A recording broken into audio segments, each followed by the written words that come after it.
అష్టాదశ పురాణాలలో కల్కి పురాణం, మార్కండేయ పురాణం, మత్స్య పురాణం, బ్రహ్మ పురాణం, బ్రహ్మాండ పురాణం, బ్రహ్మ వైవర్త పురాణం, వామన పురాణం, వాయు పురాణం, విష్ణు పురాణం, వరాహ పురాణం, అగ్ని పురాణం,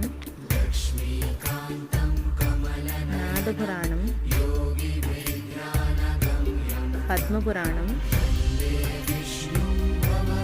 శ్రీలింగ పురాణం, కూర్మ పురాణం,